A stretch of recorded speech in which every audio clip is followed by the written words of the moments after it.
All right, hey everybody, DixieThumper. We're here with a little tutorial on the chalk rounds. We'll talk about how those are loaded real quick here for a little bit, and so people kind of have an understanding of how to load these when you buy them. When they're shipped to you, they're going to have the chalk already in them. This one has white chalk in it.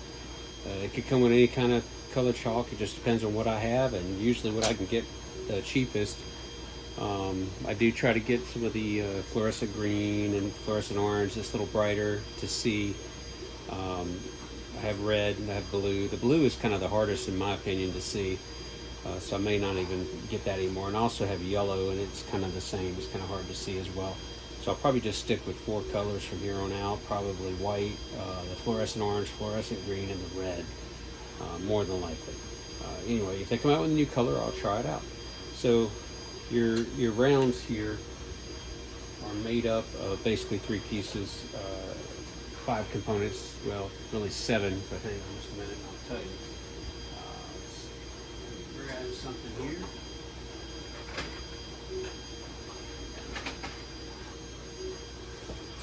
Okay, so I've got the chalk round. When you receive your chalk rounds, they come like this.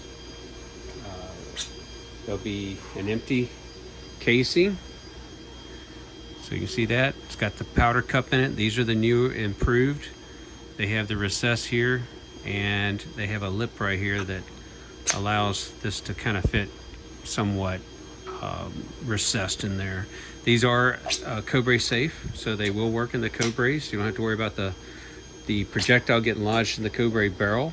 That is an issue if this is too big, especially if you have a bird bomb or something like that in there, wildlife control, or an aerial burst, and it hits that ledge and it's too big of a projectile, it'll lodge in there and then it'll blow up in your barrel. Now with black powder, it probably won't damage anything, but you never know. If you're using something stronger than black powder, then you may want to be a little wary. So as you get them, you get your rounds, you disassemble them. You're going to have a nose cone. They may have some strings and stuff like that in there. It just depends if I get around to burning them off. That's just from the printer. Sometimes when it bridges right here, it doesn't get quite right, but it doesn't matter because as it catches up with the threads as it gets closer, you can see the threads. All of my pushers have male threads. These are reusable, so when you're shooting the chalk, try to shoot against the backstop that you can go down and pick up the pushers again, because you can reuse them. You can order cones from me and I will ship you cones, and it costs a lot less money. Okay, so then you just get your own, you get your own chalk, fill your own cones, and refill these.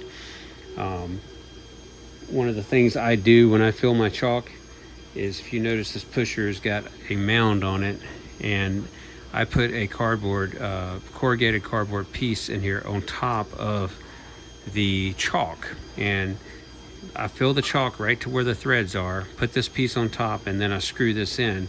And some people have asked me why I do that, and the reason why I do that is it kind of puts a little pressure and packs that chalk towards the top of the cone.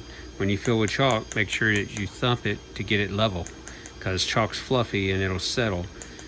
You want to pack that sucker in there as best you can, so you'll get a good chalk burst when it strikes something hard and it cracks. It's just going to go everywhere. So that pusher is pushing it out, and that little piece of cardboard helps keep that pressure on there, and it seems to make a difference. I tried it with and without, and without they would mark, but with it seemed like they almost like burst. So I'm going to continue doing it. It doesn't cost me much to punch these out of the old boxes for the filament and put them in there for you, so I'll continue to do that. So 1 part, 2 part, this will be the 3rd part, chalk will be the 4th part. That's your nose cone and pusher. Nose cone, pusher.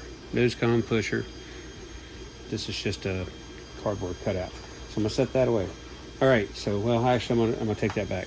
There's a second cardboard cutout. It won't be corrugated, it'll just be flat like a cereal box. So it might even be a cereal box. I usually save the cereal boxes for that reason, because I have a hole punch, and I can punch out a bunch of cereal box, some rice squares or whatever, and I don't charge you for that.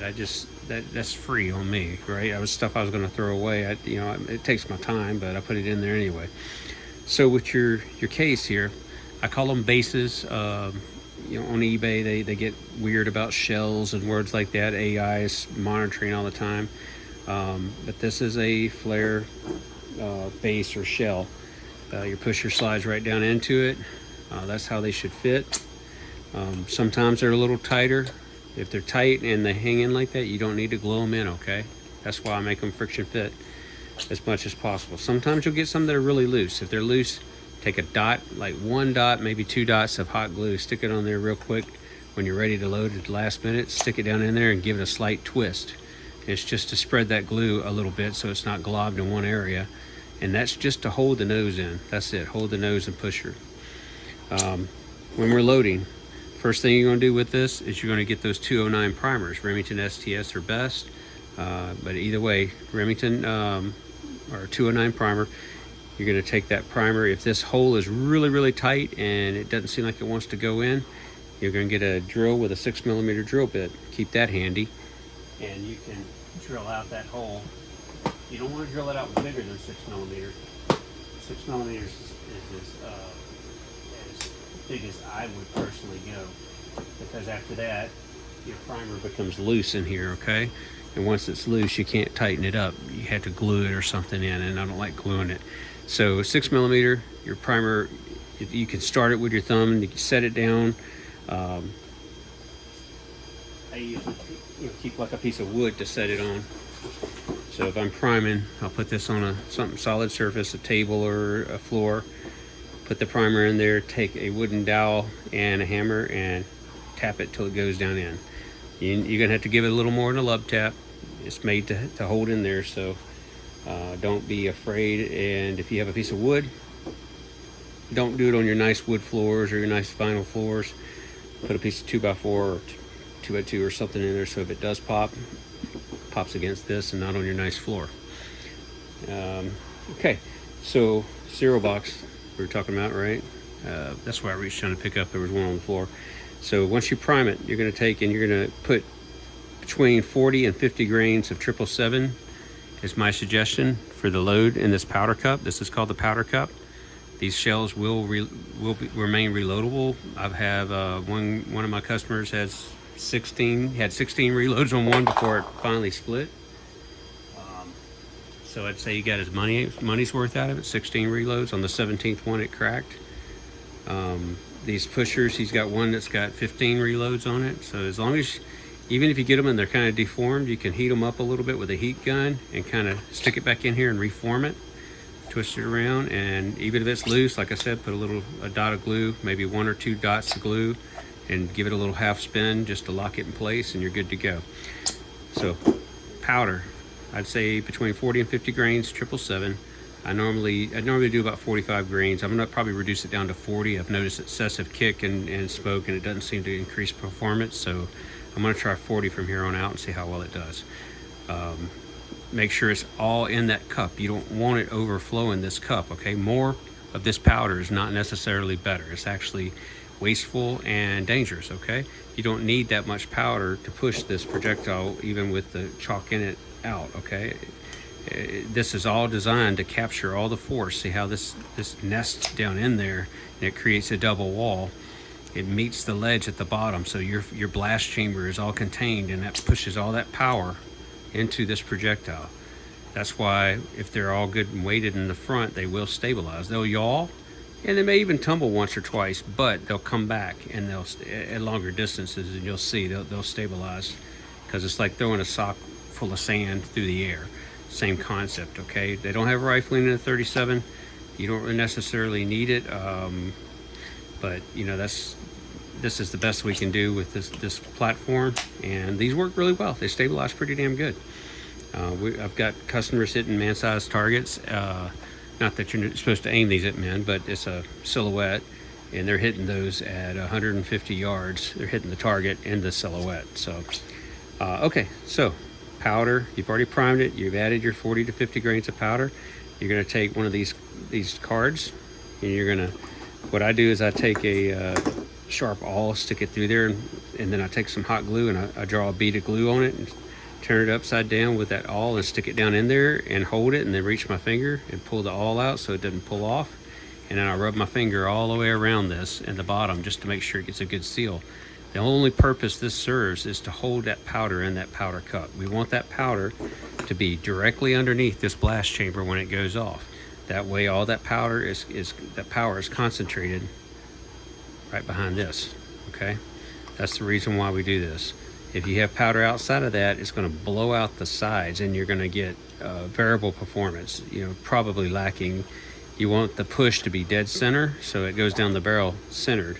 If it's not dead centered and it comes out and it's like this, it might do this down the barrel. It's a smooth bore, and these barrels a lot of them are bigger. The TAC 79 has a really big barrel. I can actually make a 38.5 probably projectile and get it out of the TAC 79, no problem. But a Cobra, it has to be exactly 37 or less, or else it will get hung up. Spikes is a little more forgiving. It's roughly about 38.2, so you're pretty good on that. Anyway, once you have that done, this is sealed. And this is already ready to go, because when you buy them, they're going to be ready to go. You just put this sucker back in there, put the cardboard like it's glued in there, and then you just seat them. And like I said, if it doesn't fall out, you're good to go. Put it in your bandolier, put it in your ammo can. If you got one of these, I've got these I'm getting ready to make for ammo cans that hold 18, these little baskets. They hold 9 in each one. And they're nice to set out for, if you're working with stuff or loading station or whatever. But that's the down and dirty of how you load these. And you just, if you're going to video it, I suggest you video from the side that the wind is blowing on. So when your smoke cloud comes out, you can actually see the round hit the target and the smoke blows away. I've done that so many times now, it's pathetic and it's funny, but live and learn, right? That's it. If you have any questions, please put it in the comments. I'll be happy to answer.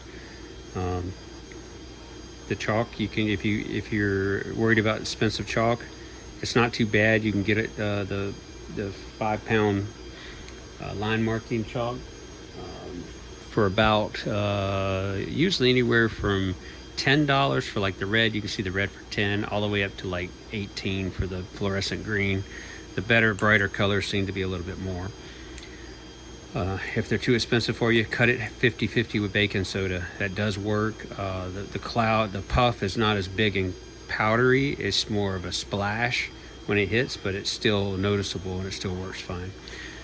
It's obviously less baking soda to your ratio. There's some other people who have done like baking powder, flour, anything that's really finely granulated would be fine. If you do flour, just bear in mind that it may cake up on you if it's got moisture. If you've got moisture in there, so you may want to put some silica gel. You can get silica gel beads, and from when you buy shoes and whatever else, cut them open, throw them in there. It's not going to hurt nothing, just to keep the moisture content down. And that's it. That's everything for chalk loading. So I hope this helps. Thanks.